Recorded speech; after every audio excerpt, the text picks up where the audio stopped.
and crawling on the planet's face.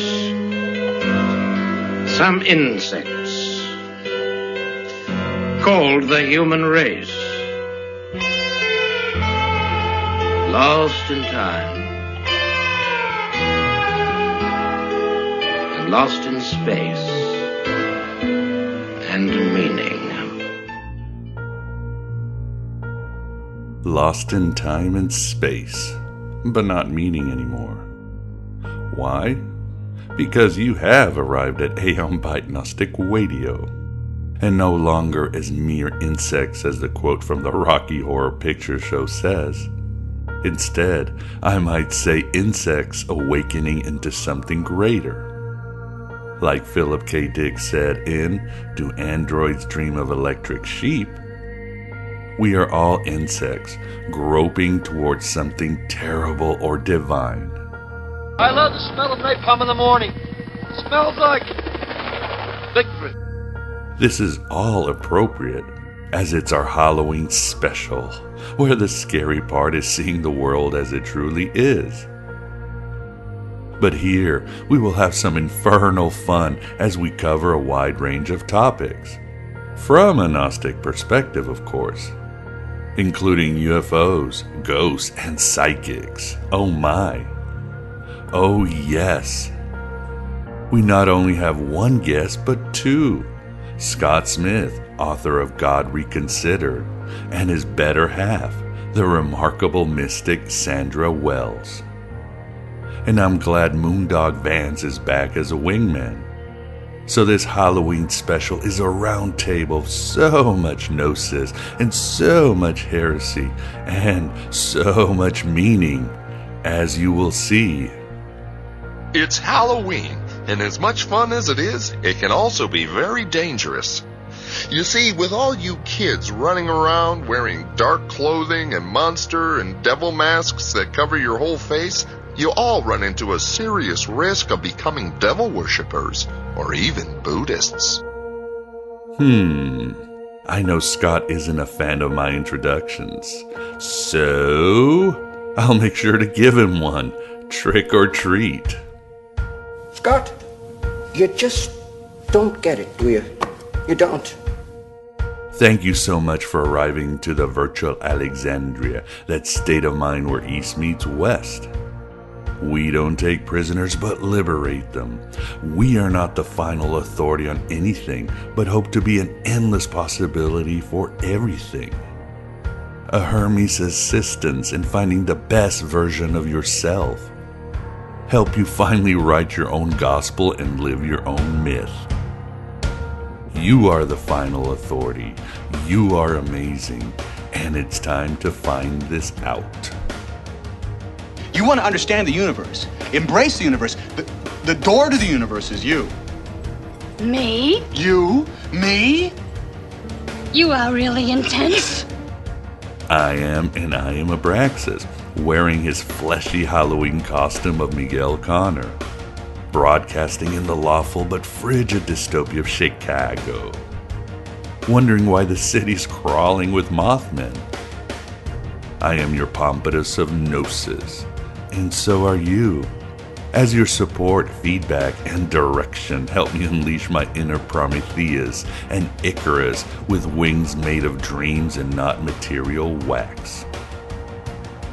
Thank you for being here. We live, we fight, and we die for each other. One thing listeners tell me is that they are grateful I don't bring up politics or the latest controversies, except in tangential aspects or mentions by astral guests. I've always wanted this show to be a digital oasis where you can recharge your soul and sharpen your nous or higher mind to take on Jehovah and his labyrinths of pain and forgetfulness out there in the so-called real world. He plays his games, we play ours.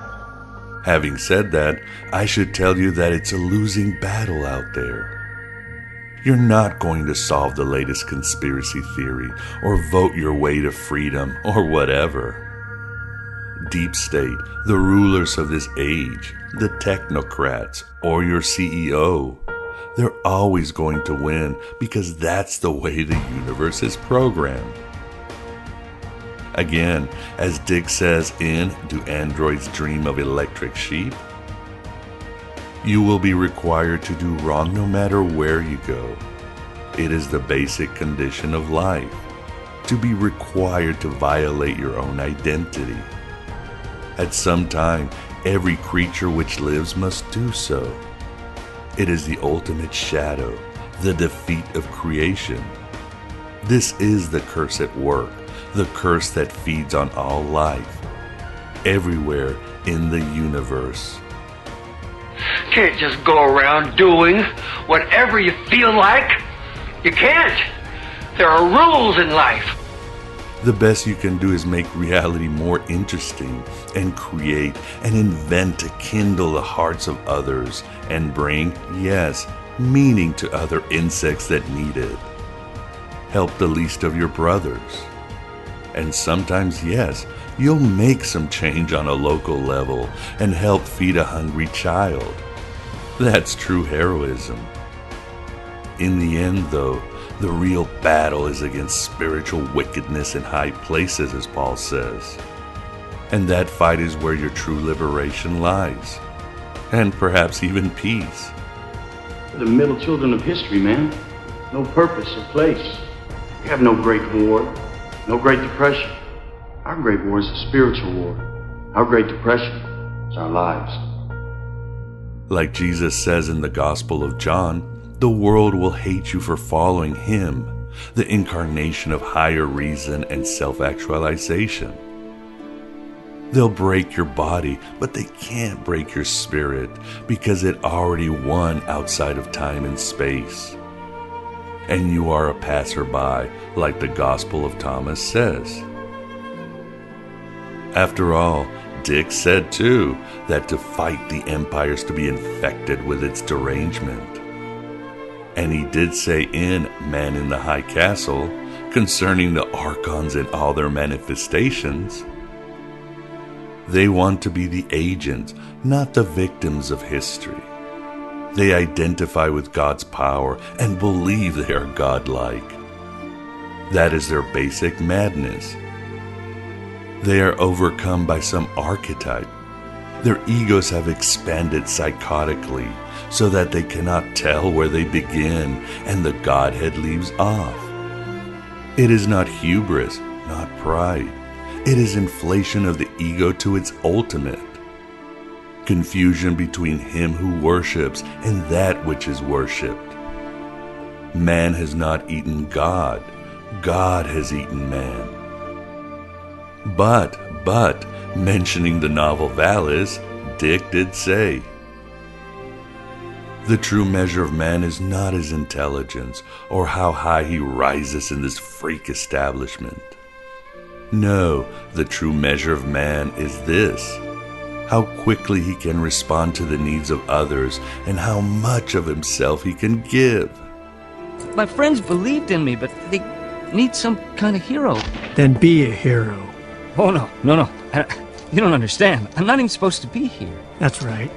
You came a long way to find something that isn't out here. Don't you see? It's not about you. It's about them.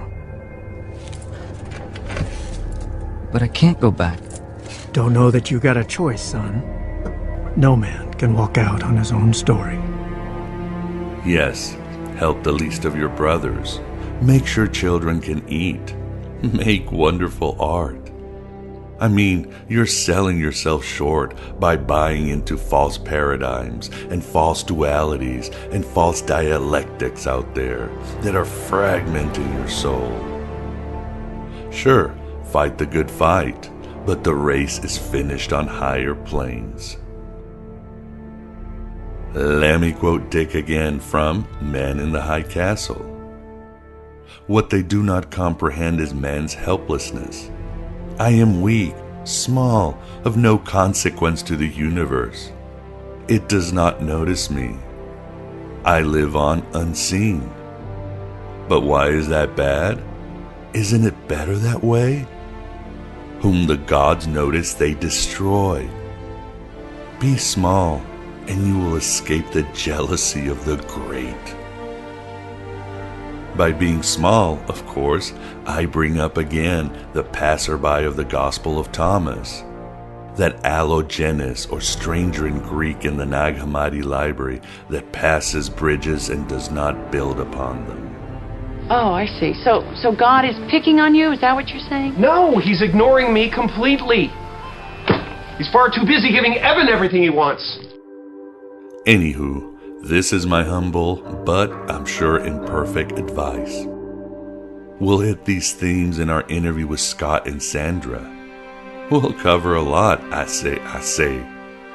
Members will get the entire interview, and thank you so much, those of you who support on a weekly basis. I need your help to stay invisible so the gods don't notice me, but continue to spread those valid pink beams to those who wish for a better life. I can't do it without you. If we have souls, they are made of the love we share, undimmed by time, unbound by death. Let us end with a quote by, no, not Dick, but P.D. Uspensky, which is very relevant to all that I've babbled about. Here it is. All life from beginning to end is an injustice. For instance, we have to die. It is most unjust. We divide things into just and unjust. And what right have we? All organic life is based on injustice. It is a self-supporting farm to breed cats and rats. Cats eat rats, and rats eat cats. What is justice among cats and rats? This is life. It is nothing very beautiful. Our aim is to get out. It is not our business to feel indignation. That is simply loss of energy. But we must not pretend that facts are different from what they are. Enough of my drivel. I say. Here is our Halloween special to find out the Gnostic view on UFOs, ghosts, and psychics. And so much gnosis with our interview with Scott Smith and Sandra Wells. A conspiracy bigger and more secret than the Manhattan Project. More odious and far-reaching. No sooner had we defeated Germany than a new threat started appearing in skies over America. Drawn to Earth by the latest threat to extinction, the H-bomb. Explosions acting as transducers, drawing alien life forms through wormholes in spaceships using electrogravitic propulsion. Advanced extraterrestrial species visiting us, concerned for mankind and the threat of our self-destruction, forestalling our annihilation through their own self-sacrifice, and crashes at Roswell, more importantly, places like Aztec. World leaders signed secret memos directing scientific studies of alien technology and biochemistry. Classified studies were done at military installations S4, Groom Lake, Wright-Patterson, and Dulce. Extracting alien tissue. Tests were done on unsuspecting human subjects, and elaborately staged abductions in craft using alien technology recovered from the down saucers, including human hybridization through gene editing and forced implantation of alien embryos. Why do such a thing and lie about it? Our own government. Your own government lies as a matter of course, as a matter of policy. The Tuskegee experiments on black men in the 30s, Henrietta Lacks. What are they trying to do? That's the missing piece. But it's not hard to imagine. A government hiding, hoarding alien technology for 70 years. At the expense of human life and the future of the planet. Driven not only by corporate greed, but a darker objective. The takeover of America. This is the Aeon Byte interview, and it's also our Halloween special, sort of a new ritual that we started from last year. And we've got a great, you might say, round-robin group today. So with us first, we've got Scott Smith, author of God Reconsidered. How you doing, Scott? Well, I'm not reconsidering the interview, so I guess you're in luck. Yes, very lucky. And also with us, we have Sandra Wells. How are you doing tonight, Sandra? I'm doing wonderfully. Fabulous. Well, glad you're here. And last but not least, we are joined by the Moondog himself, our producer, Vance. How are you doing, Vance? Oh, I'm just howling. Howling at the moon. Good. You and Hecate. Good job. Of course, again, this should be a very exciting show, and we certainly want to hit a lot of topics. So why don't we start with, I would say, maybe the only interesting person in this whole group, and that would be Sandra. You're so kind. So tell us, Sandra, and I don't think anybody's going to argue that, but tell us a little bit about yourself, and specifically, when did you begin to have, you might say, psychic, supernatural experiences? Well, I started out, I lived in a very, very small town as a child. My father was, we just went from town to town. He's had factories. And I was growing up, we were Jewish, and the whole area was very anti-Semitic. And my father had the only factory in each of these towns and employed many of the residents. So we were very resented. And so because of that, I only had books for friends, no friends at all, just books. I was not a happy camper. And I began reading when I was very young, when I was 5 years old. That's my only friends, as I said. And by the time I was 12, we were still doing the small town thing. I was reading adult authors, trying to anyway, like Marx and Nietzsche and Ayn Rand and others, that really expressed my anger. I was looking for a way to think. I was so verbally abused as a child, and I wasn't happy. I didn't really understand why. So eventually, I would discover that the subconscious is truly 1,000,000 times more powerful than the conscious mind. And you have to go through years of psychotherapy and many other programs for awareness eventually. So I went to the movies as a very lonely young girl in these towns, and I thought, wow, wouldn't it be a fabulous life if I could just live at a fabulous address, wear glamorous clothes, go to all the parties. That's what movies were like in those days. So when I moved to New York City, I really did, at a very young age. I became a model, actress, and a jewelry designer, even as a late teen.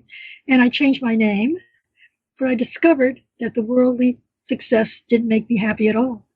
And the turning point, I really wasn't, I was going out with a lot of famous people and all that. I was a very beautiful young girl, I was told. I was being considered as a trophy wife possibility that didn't sit with me at all, didn't want to do that. So the turning point in my 20s, I had gotten this very, very heavy flu and reached a very, very high temperature, which resulted in my first out-of-body experience, which gave me my first glimpse of the other world. At that moment, I started focusing on very esoteric authors like Gurdjieff, Ouspensky, Hubbard, and books about real magic like The Golden Dawn and Introduction to Hermetics, etc., etc. And I started embarking on a life of looking for answers, happiness, and enlightenment. And, this is a tough thing to do.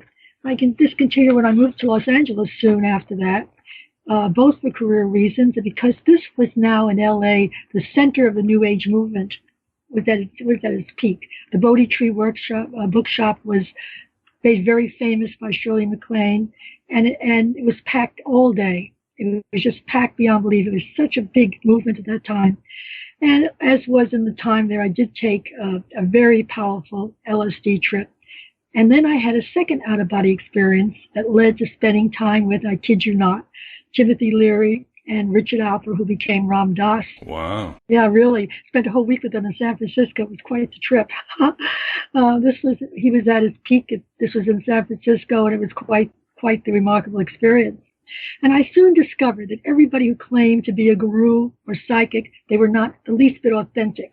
I also met authors, books that were, well received, who claimed to be magicians, but they only knew the words to rituals and they had no real power at all. Just word trips. So I attended a pagan celebration at the home of a man who would later become my teacher. And I was stunned, completely stunned by his library, which had all the genuine magic books that I so loved. And I asked him, I said, do you practice? And he said, yes.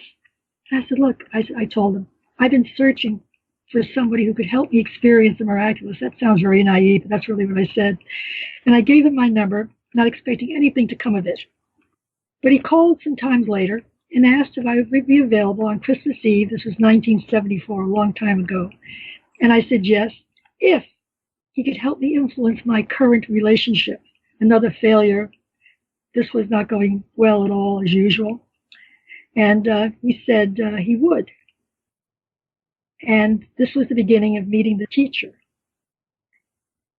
So what happened that time when I got together with him, and I'm not going to mention his name. I prefer not to mention his name because he was very famous and controversial. A lot of jealousy. All these make-believe magicians and so-called practitioners of Wicca were all a very resentful group, and they all were very, very nasty about him. So I prefer not to mention his name. But that Christmas Eve that he came over, I was going to a party and told him he could drop by for a couple of hours before. I really didn't take him seriously at all because I didn't really think that anything was really going to come of it. And he showed up on a motorcycle. And I thought, my God, he looked like a hippie, not a serious student of magic. What's this all about? I was living in this townhouse in West Hollywood, and it had a large living room with 2 big windows and, of course, a door. And he asked for the flowers. He had questioned, I'd get a few things, which I did, flowers and things. And he opened up a case he brought with him, and inside was a book and some other stuff that he brought with him, bell, knife, etc. And he drew a large, large circle in chalk on my rug in the living room. And he said to me, have you ever worked with a circle before? And I said, no, but I read about it a lot. He said, look, no matter what happens, you cannot leave the circle until I tell you. So I agreed. I felt very, very foolish sitting there in that circle my first time as he recited these incantations, north, south, east, west. And as they grew more intense, the energy in this room truly seemed to explode. I could not believe that any human being could stand with all that was going on, all the energy. I could not believe that this was happening, and I expected to die of fright. It was so frightening. The energy was so powerful that my hair stood on end. I felt paralyzed, and every fiber in my body seemed electrified. I thought I don't know what to think. I felt I was on a roller coaster. I never felt so fearful in my entire life. I figured, I don't know, what did I invite into my house? Who is this person? I was so terrified that words cannot, I thought I was going to die. I felt it was a scene from Rosemary's Baby. That's how powerful this stuff that was going on. I just lost consciousness for a while. I mean, I just didn't even know where I was, and I didn't think I could ever feel normal or come back to Earth or something. And it seemed to subside a little bit. And I remember thinking, the last thing I thought was, when I was going into this thing, was, oh my God, it works. It really works. I'd read about it, of course, but I never thought, what could this be? It works. It really works. I was truly terrified. And as this came down a little bit, I wasn't relaxed, of course, but I could breathe. And I heard him say, be gone. And then the door and the 2 windows in the front of my living room flew open. So with my head down, I didn't even want to look at him. I was good as the devil, I swear. I asked whether I could leave the circle and close the windows. You know, I'm living in a building. And he said yes. And I fell into, after he left, like an hour later or so, I wouldn't even look at him, wouldn't even meet his eyes, wouldn't even make contact. I was scared to death of him. He left, and I fell into this deepest sleep. I think I met Scott at that time. I tried to call him. I called him or something. I don't know. I was alone. I fell into this deepest sleep. And when I woke, I felt the burden of this very inappropriate relationship that I was kind of festering about lifted. And looking back on it, of course, like all relationships at that time in my life, they were not appropriate. Wasn't right for me. Even so, I was so frightened. I never want to see this man again. Never, never, never. Would never see him again. But eventually, would you believe it or not, I did change my mind. It took about 6 months for the stage fright to wear off. And he started calling and pursuing. And I, at that time, in the beginning, said, no, no, no. Very interesting. And okay, I hope you're finding it interesting. Because oh, no. It is very interesting. For 6 months, he called me. He called me for 6 months. I kept on saying, no, no, no, no, no. I was scared to death still. finally, after 6 months, 8 months or so, I figured, you know what?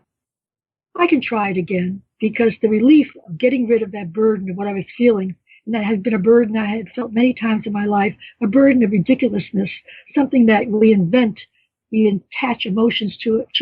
It's old emotions dressed in new clothes.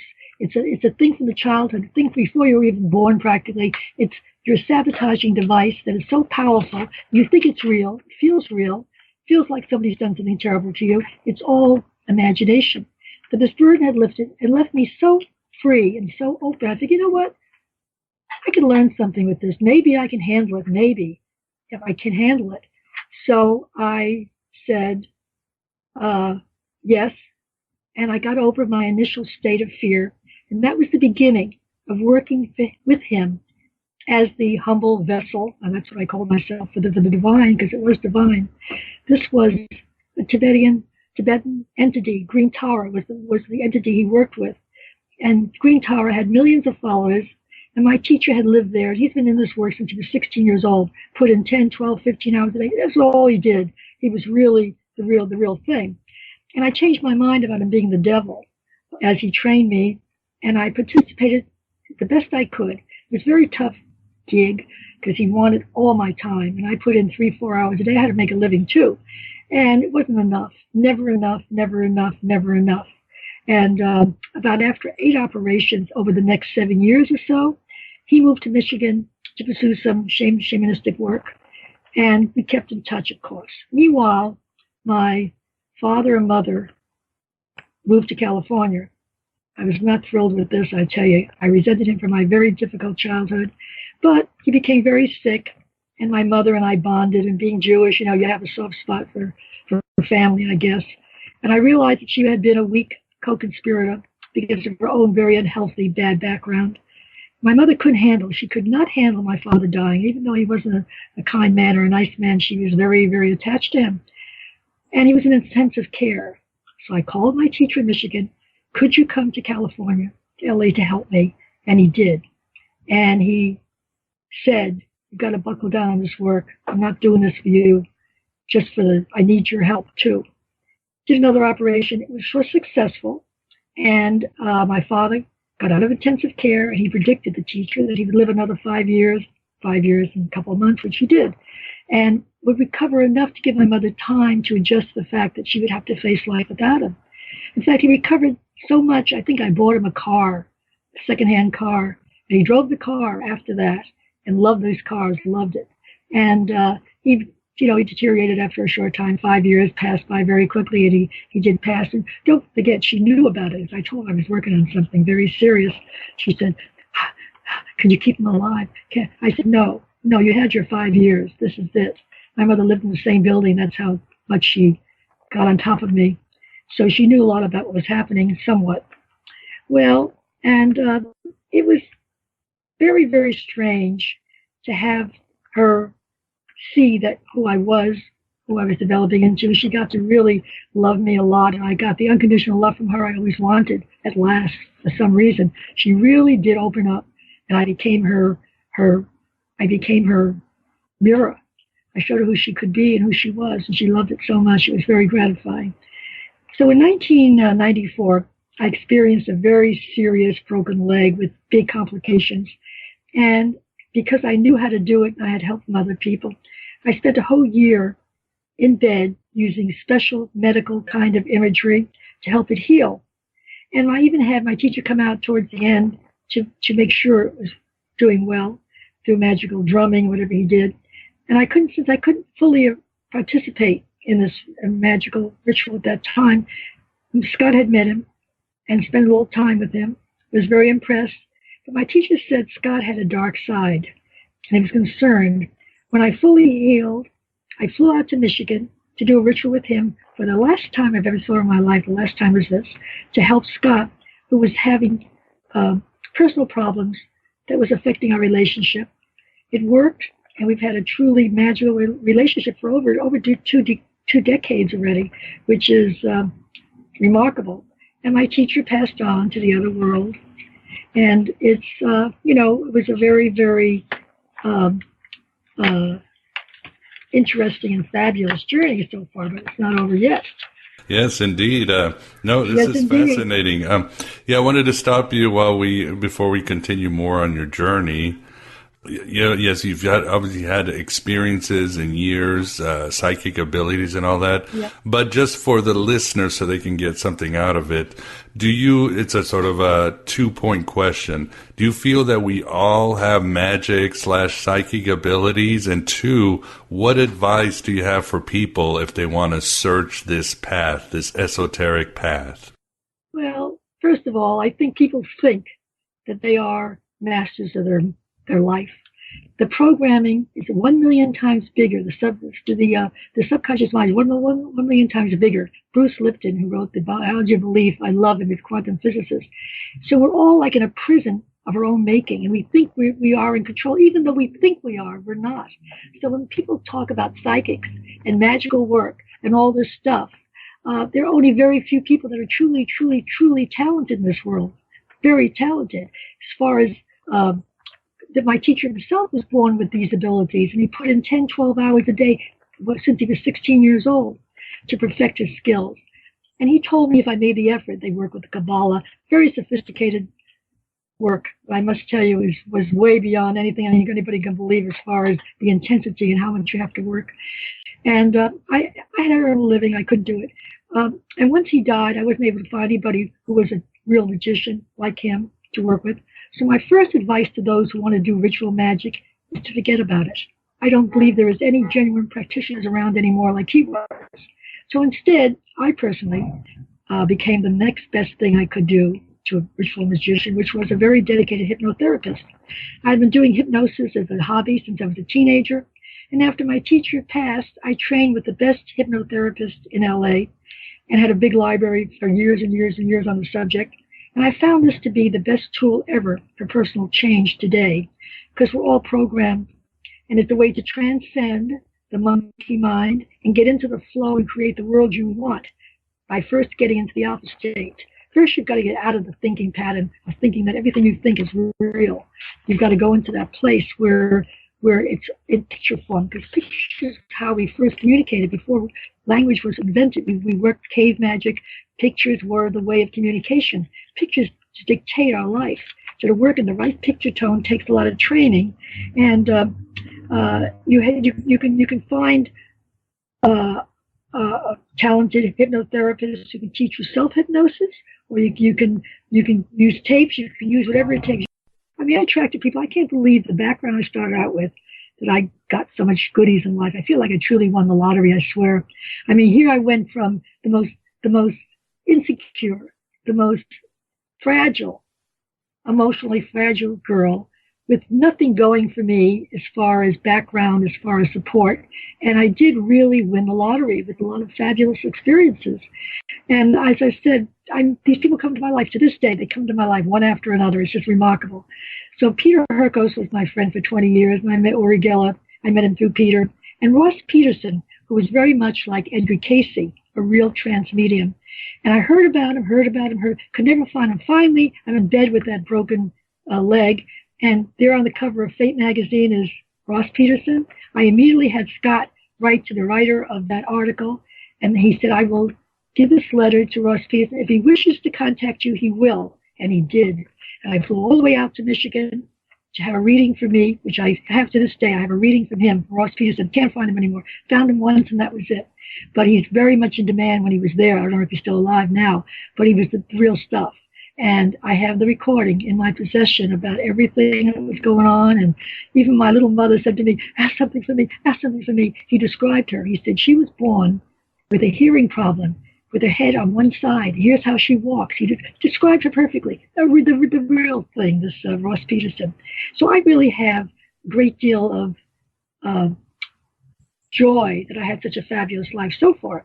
And as far as, recommending how to protect oneself from psychic attacks, I would recommend a classic book by Dion Fortune. She wrote Psychic Self-Defense, a rather good book. It was very good techniques. And I know you mentioned that you were interested if I had ever seen a UFO. Well, I did once. I was on my way to my Gurdjieff meeting, crossing Laurel Canyon, up the hill. Mulholland was the top of the peak of the hill, and there I saw what I thought looked like a circus donut, just floating, nothing moving, just sitting there. And I couldn't stop the car completely because I'm on top of the hill. I stopped as long as I could. I looked at it, could not figure out what the heck this was. When I got to my Gurdjieffian meeting, nobody but I had seen this fabulous thing. So that was the closest I've come. But of course, I had a lot of things with Scott. We've done a lot of adventures, and my life has been fabulous. And I want to thank you for the privilege of telling my little story. I hope you enjoyed it. No, it's been great, and we don't want to end yet. What about you, Vince? I have a feeling you sort of must have traveled in the same circles in California and San Francisco. Do you have something to say, Vince? Well, I didn't have a lot of contact with the high, level people. I did go see Timothy Leary once when he appeared in Palo Alto in his stand-up philosopher days. Wow. He was pretty good. What I was wondering, and I've both been involved in hypnosis and I've been the beneficiary of hypnosis therapy. And Sandra, I was wondering if you could tell us what your understanding and definition of hypnosis really is.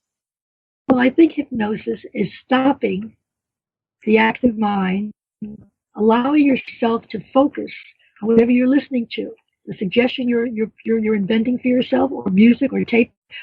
Whatever you have as your focus point is what you want. And the subconscious is very powerful and the most powerful thing going. And the conscious mind is kind of put to sleep temporarily. It's very powerful stuff, and I think that it's a great tool. I think I used to like to use it for weight loss and for they do the body thing of who you were in a past lifetime. I don't go for any of that at all. I'm very practical with hypnosis. I think it's the greatest tool going for reinventing yourself.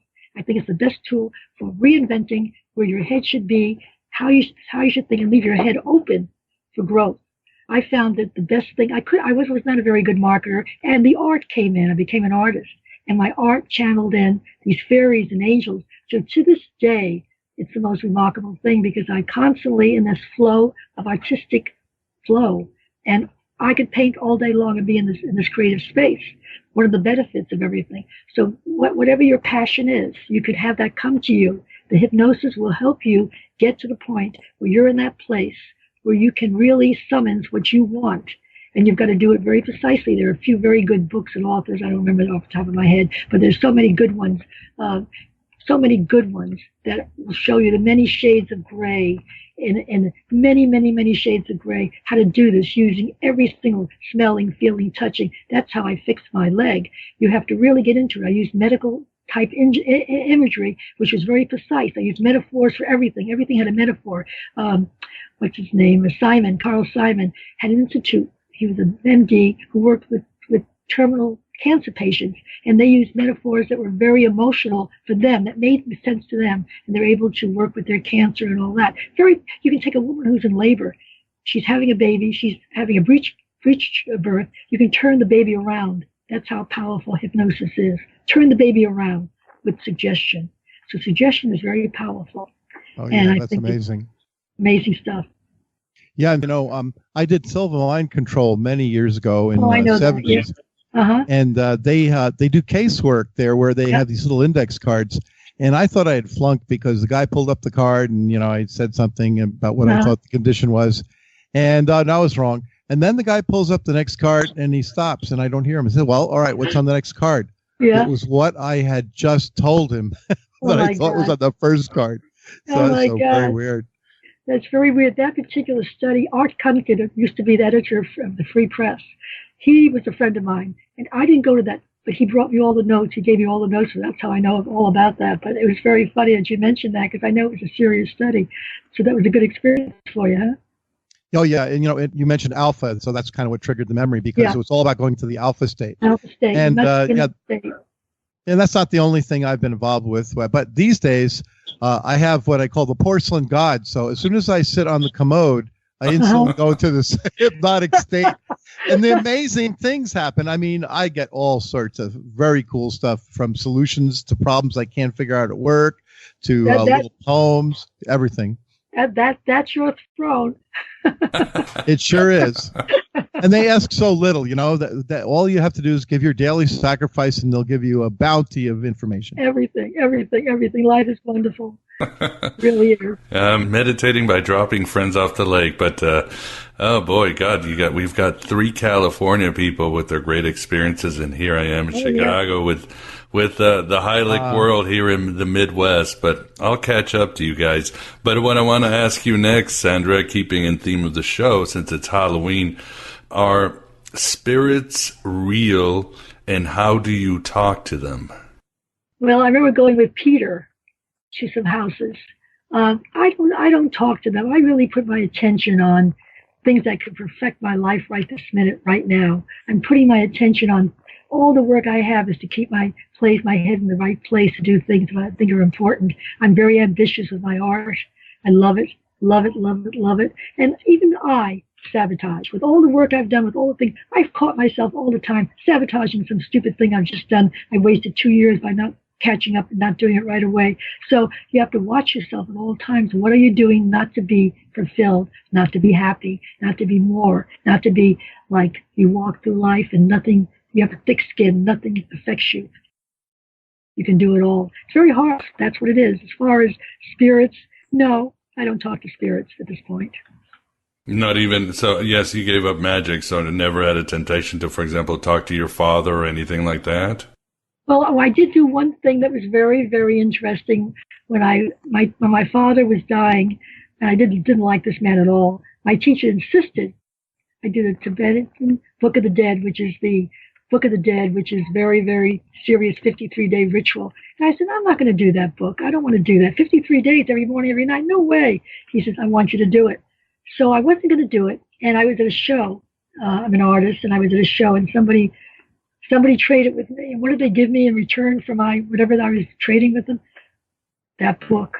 And I figured that's an omen. I've got to do it. So I went out and I got all the materials. He wasn't dead yet. I got all the materials to use in this book. And I thought, well, it's kind of morbid, Book of the Dead, but okay. And I didn't even read the beginning of the book.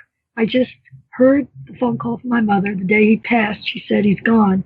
And I said, I'll be there in about an hour and a half. I had a neighbor stay with her.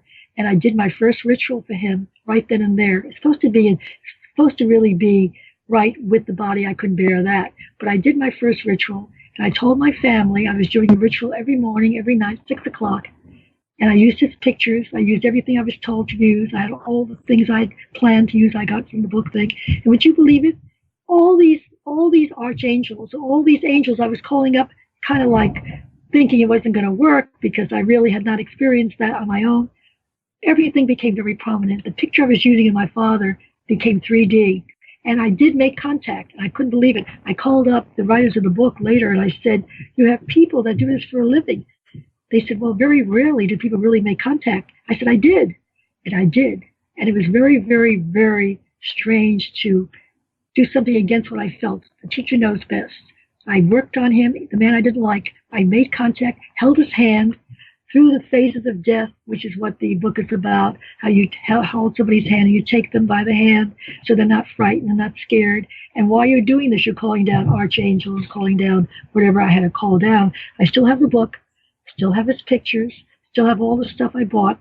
After I did the ritual, 53 days later is when I called and found out how rare it was that I did make a contact. When my mother passed, no contact at all. No, tried it. Nothing worked for her. Just him. So your biggest enemy can become your biggest friend in the right circumstances. So that was the Book of the Dead, which I love very much. And I think it was written by Jay Gould, who wrote that book, the interpretation of it. There were many others, but that was one. So there's the Egyptian Book of the Dead. There's many others, but that was this. So that was my spirit contact. And that was pretty fabulous. And as I said, you do what you have to do. And right now, I'm looking on longevity. Right now, longevity. Looking at mushrooms, not the magical mushrooms, but mushrooms that are healing mushrooms to keep my energy up, to keep my health up. We just got a fabulous new book. Scott's birthday was a few weeks ago. We went to this little mushroom sampling place where the man wrote the most fantastic book about healing mushrooms. It's a study of the world. I can't believe it. We got the book. I'm reading the book. I love it so much. And I think I'm going to try to do all I can because it really gives you energy and heals you. So your body's in great condition, your mind's in great condition, then you can go on to whatever you want, bioidentical, all kinds of lengthening your telomeres. Then maybe if you want to get really crazy and wild and insane, there's stem cells from the Ukraine. They're forbidden in the United States. They're the real fetal ones. Only place in the world. 25 years they've been there. And they do a complete stem cell rejuvenation, or if somebody has a serious sickness, which we don't have, it takes care of it. But it's the Ukraine. It's a place called Kiev, and it's been there 25 years. That's on my bucket. That's on my long-term list to go maybe someday. But life is very exciting with all these fabulous ways to keep healthy, alive, in better condition, ready to rock and roll. Yeah, but didn't Scott warn you? Scott warned you, if you take the stem cells from the Ukraine, the next election, you'll vote for Trump. Oh, it had to happen. The Russians, you know. That would be a nightmare. That would be a nightmare beyond belief. Well, it's not exactly where he is, but that's not a problem. I don't think didn't Scott tell you about the little running joke we had? We kid around with each other all the time on Facebook and so forth. The little jokes. No. Yeah, it's a Hillary versus Trump thing. It's funny. It started before the election. So every show that we're on together or whatever, we have to work in a couple of jokes. Yes, and definitely on Facebook too. Go ahead, Sandra.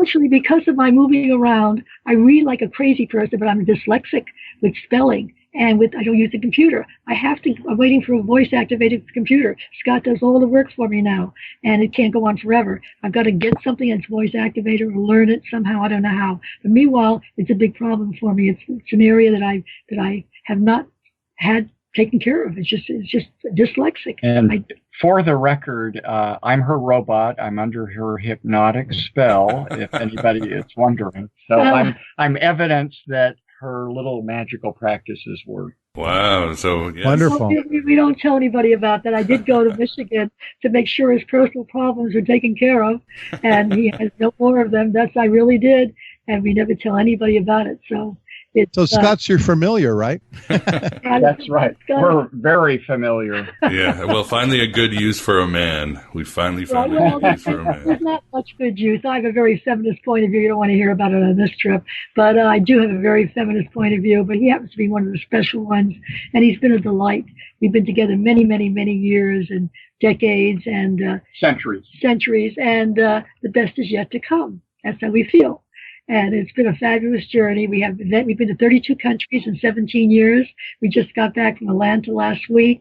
Fabulous trip. He's a history buff. He's a Civil War expert and does all these fabulous, writing and wonderful stuff. And he's my teacher. He educates me in the areas that I didn't learn enough about since I went to so many schools. But I'm a quick learner, and he's a wonderful teacher and a wonderful guy who never bores me, and I don't think I bore him either. Do I, Scott? According to my programming, no. Yeah, very funny, very funny. Yes, well, good deal. And, well, let me ask Scott something. Vance, you want to do a little intro to Scott, the scary music? Oh, we'll ask you some more questions. Oh, there you go. There's a scare. Yeah, we're like an AM radio, one of those terrible FM morning shows with the special. Well, those are my introductions. So, what can I say? So, tell us, Scott. Tell us a little bit about yourself. Something we really haven't covered in our past interviews, and certainly again goes with the show, and that's for Halloween, and that's UFOs. Have you had a UFO encounter? Well, funny you should ask, because it was actually on a Halloween. I had my sole encounter with a UFO, but it was unidentified. It was late on Halloween night, and there was a couple of police officers. I think I called them to see if they could identify it.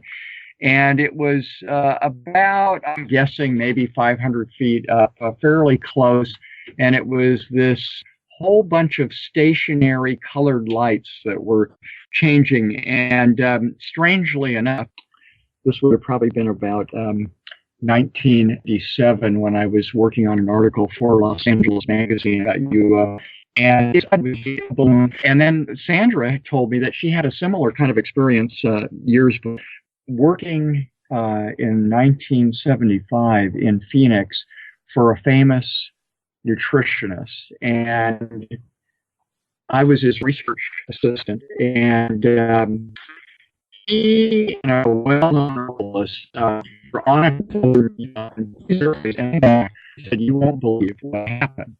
He said, Richard and I were driving along, and there was a gal in the car, friend of theirs, and for some reason they got on this for a while, and then all of a sudden Richard stopped and said, "You know, I get this funny feeling we're going to see a UFO." And a minute later, they came over a hill and down into a little valley, and they looked up ahead on the road, which was going back up again, and there was the classic flying saucer. And for the next hour, Richard just said, "Oh my God."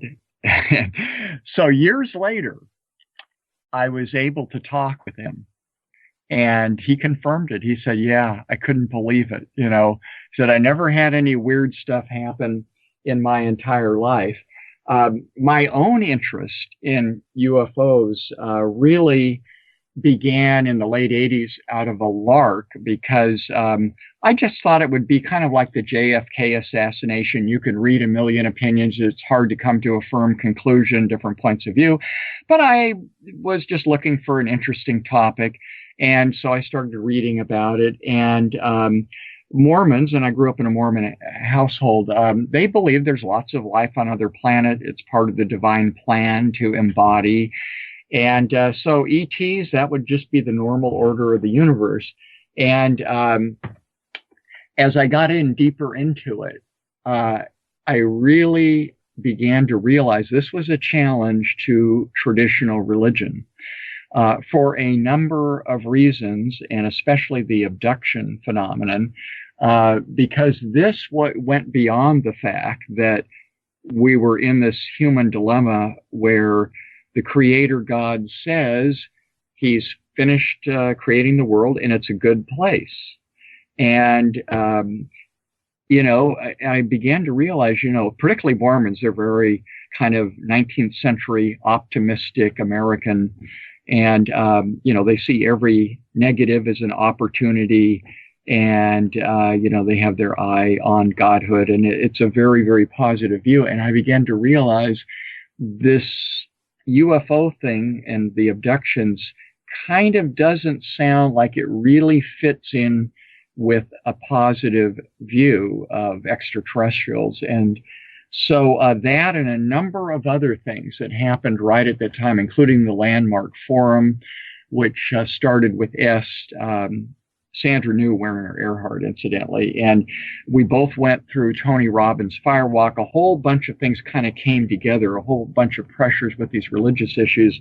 And that's when I had my first Gnostic mystical experience, really directly related to the UFO issue. And I was reading Zecharia Sitchin. I had a chance to talk to him a few times. And his, I first read his The 12th Planet. I read Whitley Strieber's books. And so I said, you know something, I need to resolve this. I'd been speaking at this liberal theology annual conference a half dozen times on different issues. And so I said, I'd like to address the UFO issue and like really get into this from a religious viewpoint. And for the first time, Sunstone turned me down. And this was like in 1990.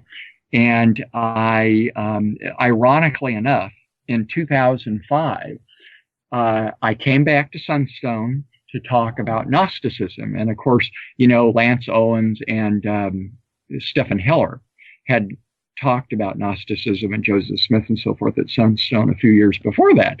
So, but they turned down the subject of UFOs, maybe because they were a little spooked by it.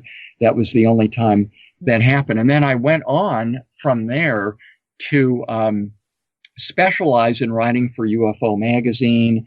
My first interview was Len Stringfield, who was a very interesting guy in the Air Force, and he was on the plane that was flying into Tokyo right after piece was agreed on, and they looked out the window and they saw flying saucers. And of course, this is a few years before Arnold's sighting that people think kind of marks the beginning of the UFO phenomenon. And I was still kind of dabbling around in the whole UFO area for a few years, and I wrote a cover story for Los Angeles Magazine on UFOs in LA. And Sandra and I had a chance to interview Roger Lear, the late surgeon who claimed to remove the little implants and abductees. And we talked to a few abductees that we thought were very credible. And the piece was all set to run.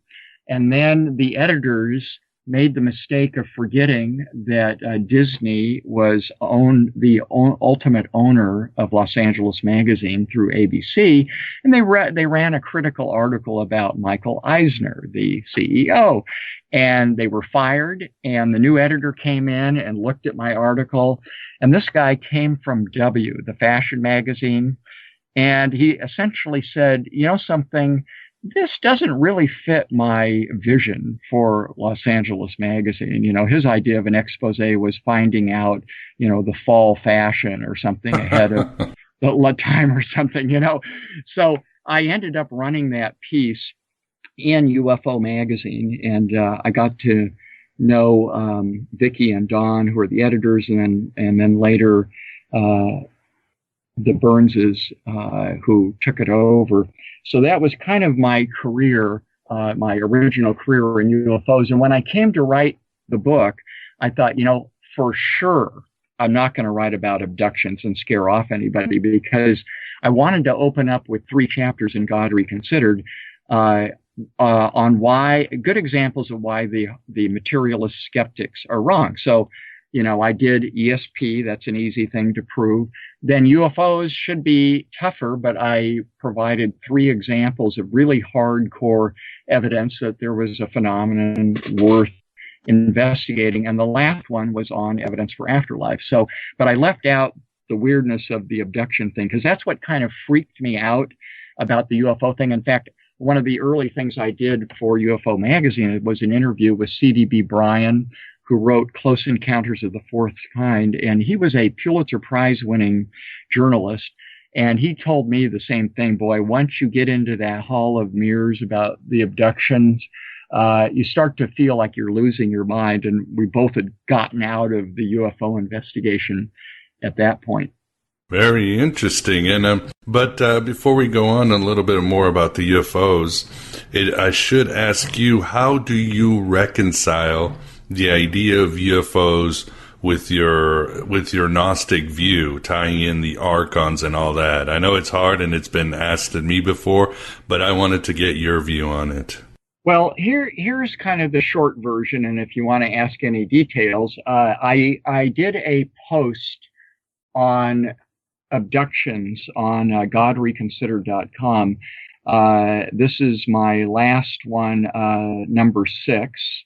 It's my, they always say, keep your blogs under 1,000 words. I think this is 6,000 or 7,000 words, because I wanted to kind of, go into detail on the evidence. And when I investigated the abduction phenomenon originally, I really relied on David Jacobs, who wrote Secret Life in 1992 and The Threat in 1998, which were, he was a very respected college professor of history and very level-headed, and he took a logical approach, and he believed it was some kind of genetic experiment. And quite frankly, after I wrote the Los Angeles Magazine article in 97, I really had not looked at developments in the field other than reading his 98 book, and hadn't really thought about how Gnosticism might view this whole thing.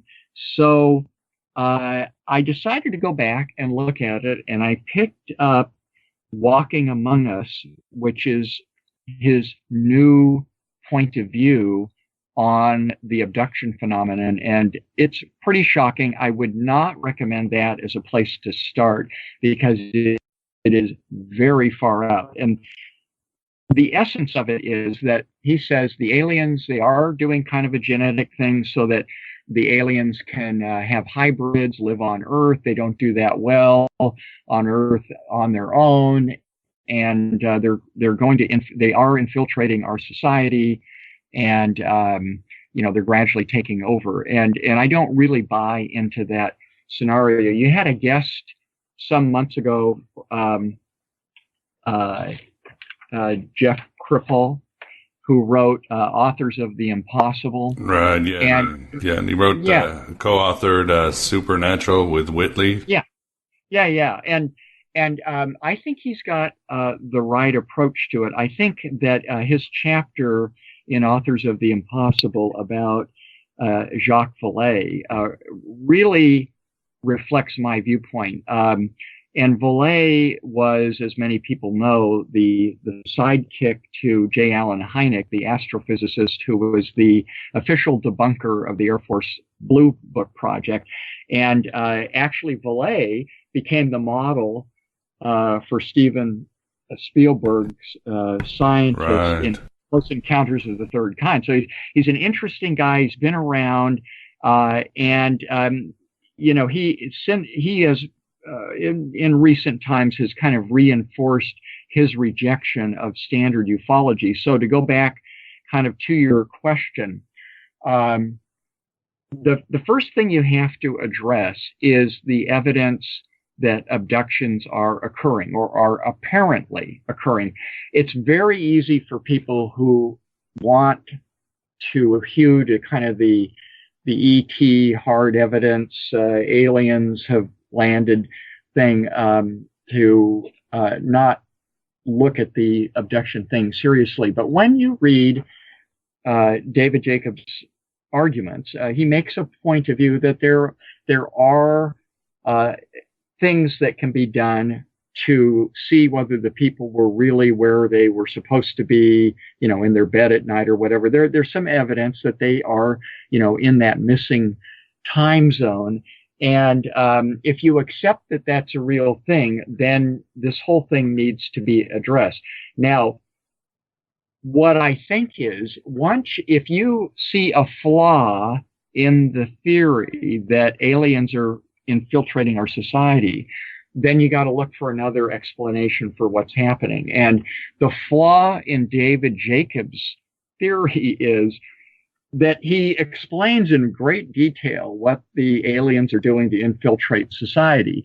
And the essence of it is, it's 187 pages of all the problems that the aliens are having, even though they're telepathic and they're pretty powerful. They can disappear and all this kind of stuff. And they have these, laser weapons and God knows what interdimensional travel and everything. But they're really, really having a hard time pretending to be human. These hybrids need to be taught, everything about why do people watch Monday Night Football? How do you eat a pizza? The most mundane things. What is homework for? You're supposed to pretend to sleep, and all this stuff. And apparently it's really hard for these hybrid humanoids to pretend to be human. It's like trying to teach a robot, to be, not have any real human detect that you're that not be able to detect that you're human. And it's by the time you read his 187 pages, he says they're on verge of taking us over. Well, apparently not. I mean, it's like you took a 19th century. Yeah, Putin is doing better than they are. Huh? Well, speaking of Putin, apparently this would be like taking a peasant from 19th century Siberia and putting him in New York City today at an ad firm. And, it's a steep learning curve. And so once you realize that this is a completely absurd scenario, and then, of course, you have the question of, aren't these guys, why don't they just obliterate us? Why, if they're so powerful, and he gives his reasons. And I don't buy them. I think that they're very weak. And I think it's time to call the bluff of the aliens. And if you read Kripal's Authors of the Impossible on Vallée, I think he makes a very credible argument that the medical procedures, so-called, are very anachronistic, that the aliens deploy and stuff. So what I concluded out of all this is that I believe that there may be some aliens. I'm a skeptic about life, intelligent life in the universe, but if there is, some of these things in Roswell or something, some of the saucers may have landed. That could be a real thing. Or I think entities are quite capable of creating hard evidence, showing up on radar. I think they are cloaking themselves as aliens because we kind of, Arthur C. Clarke's, what's the Vance? What's Yeah, the one where the aliens land, but they don't come out of their saucers, right? Childhood's End. Childhood's End, right? So, and there's a reason for that. And for anybody who hasn't read it, then I'll leave the punchline for later. But the bottom line is, it appears to me that they are not all powerful. And so who in the Gnostic universe would have some ability, more than the Christian demons, some ability to mess with us psychically, physically. Wonder who could that be? Yeah, and yet they're limited. They can't obliterate us. They can't, let's say, possess everybody. There are limitations in the Archon and the Demiurge dualistic battle with the true God and Jesus and the aeons and all that. Each side has a certain amount of real power and ability to intervene. But hey, the Virgin Mary has not landed. She hasn't appeared recently, and neither has Satan with his minions, appeared in the sky and said, bow down and worship us. So this dualistic tension, I think, is a central truth that Gnosticism has that other religions don't. And I think what's going on with the alien abductions to a great extent is, most of the so-called memories come under hypnosis. I think they're largely hallucinations. There may be real things going on, but it happens to a very, very tiny percentage of people.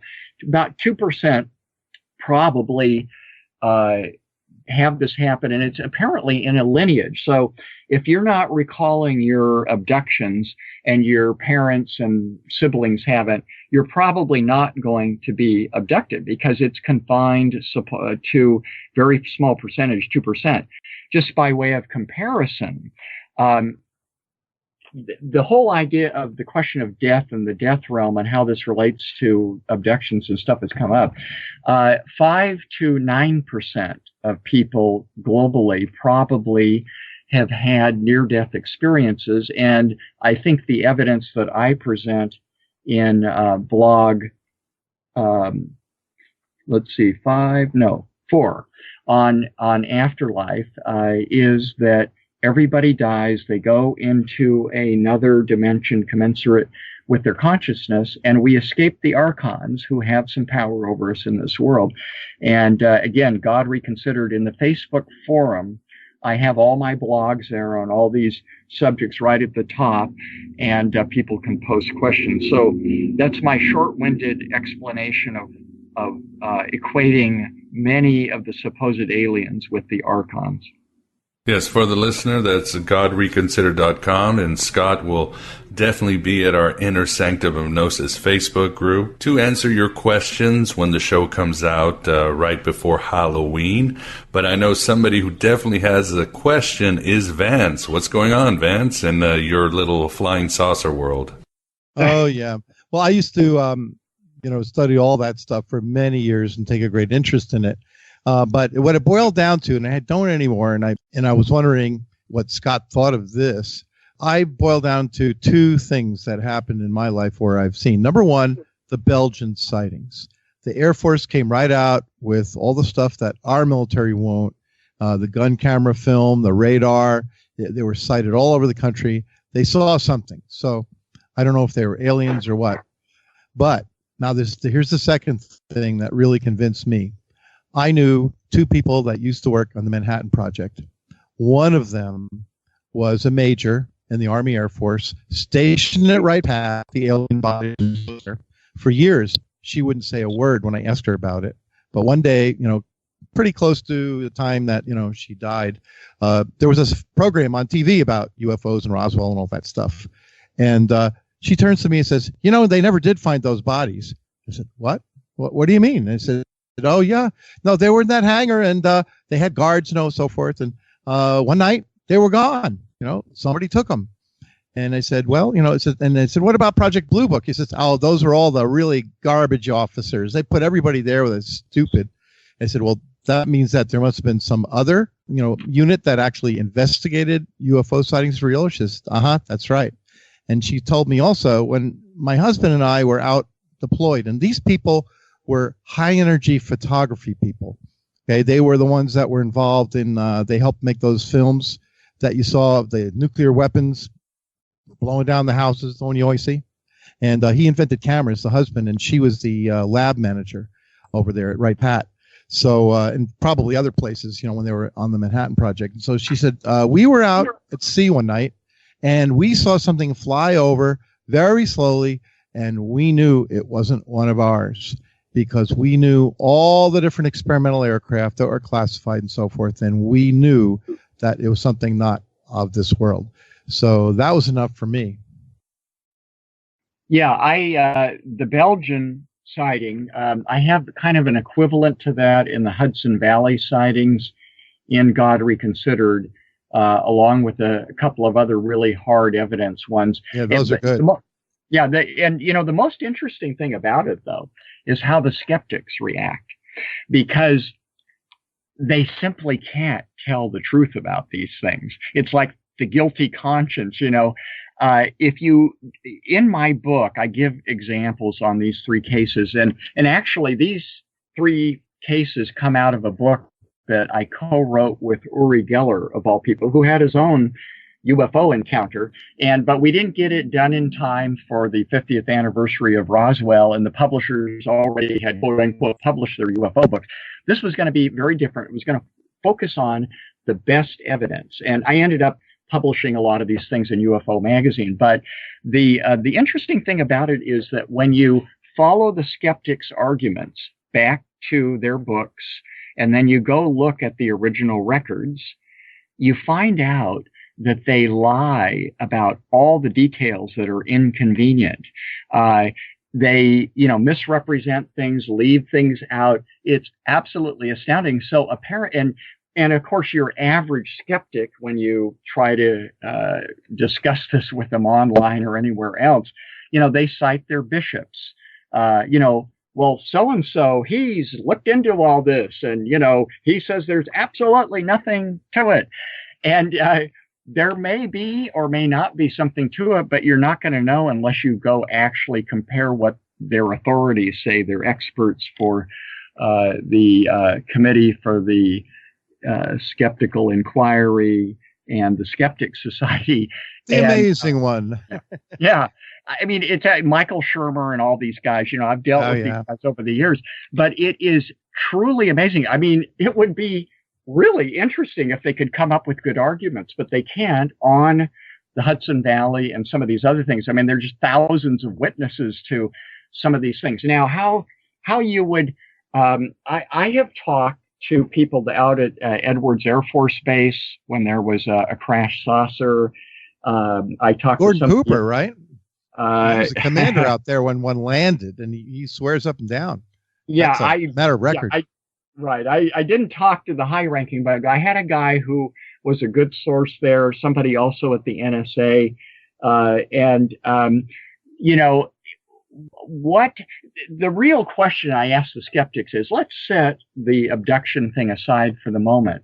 Why aren't you guys curious about something where your own investigator, your own debunker, J. Allen Hynek, and his sidekick Jacques Vallée finally realized it wasn't swamp gas, which of course Hynek invented that term to try to explain away some of the lights in Michigan on one case. It's just absolutely incredible how militant the skeptics are not to admit that there might be something here. They'd rather have an expensive SETI program that never, hears back from the aliens and stuff. But yeah, the whole point, I think, is that the weird stuff should be investigated because I'll make an analogy with alternative medicine. I've worked in and out of the medical field for some doctors in holistic medicine. And, if you talk to your average doctor, oh, that's a bunch of baloney, and yet I managed a medical clinic and we saw patients healed from these heretical methods. But the regular doctors and especially the state licensing board, they won't look at any of this stuff. They just say, we know a priori that it's not worth looking at, and that's the same thing with a lot of the paranormal stuff. So there's a vested interest in all this, right? Blue Book was an absolute cover-up. It was created, according to the person I knew, out of people that were basically useless to cover things up. And that's and so you got to ask why. There's some mystery going on there with the government, and whatever this phenomenon is, something is threatening their power base, or perhaps the power base is running them. Yes, and Vance, before we move on, I want to ask you the same question I asked Scott. How does you reconcile the UFOs with your Gnostic views? Archons, Demiurge, Aeons, and all that. Well, that's pretty easy because all these alleged aliens, whoever they are, and I don't pretend to know their exact nature. First of all, there's just one set of them probably. There are probably multiple kinds, species, and I think part of them, and how I'm kind of a dickhead, right? Philip K. Dick. And I believe that a good percentage of the sightings are the plasmids, the plasmic beings whose at least manifestation in this reality, basically from the Pleroma, let's say, they peek into this little reality, and plasma is their interface. It's the most basic form of matter. It's the first form of matter, and they can look like UFOs and make all sorts of weird turns and angles that physical matter has trouble. So that's that set. Then you've got perhaps physical aliens that maybe have ships. I don't know. And then the middle, the Archons might turn out to be a level of creation. The way I always thought about it was, well, let's see, if I was a Demiurge, I'm lazy, right? So I'd delegate the creation of a physical universe to other creatures. So these creatures and the Demiurge and the Archons are actually of the physical world, right? They're not like spirits or ghosts or anything. They have power over this world, according to tradition.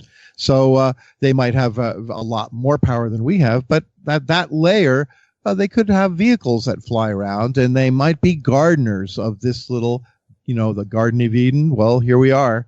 And they're the gardeners, right? Yes, well said. And what do you think about that, Scott? I'll let you guys throw it back and forth for a little bit. Well, if you kind of Elaine Pagel's book about Adam and Eve and the serpent, and kind of a Gnostic take on the origin of Christian attitudes towards sexuality, plays into the whole notion that the monotheistic tradition talks about this Garden of Eden where God placed us because he had created a good earth. So that's obviously the great lie. So when you start out in the Garden of Eden, this wonderful place, and you're Adam and Eve, and you get expelled for eating an apple or whatever the hell happened, and then you get to the point of the Mosaic law code and so forth, the only ones that have an explanation for why the gods would want to put us into this world, whether you want to call them aliens or angels or demons or whatever, the Gnostics are the only ones that really see very clearly, this is not Candide, where no matter what happens, it's for the good. It's for the greater good, or as we like to say today, it's all good. It's meant to be in the New Age jargon. No, it's not meant to be. According to the mythology, the creators, whoever they were, there was an accident involved.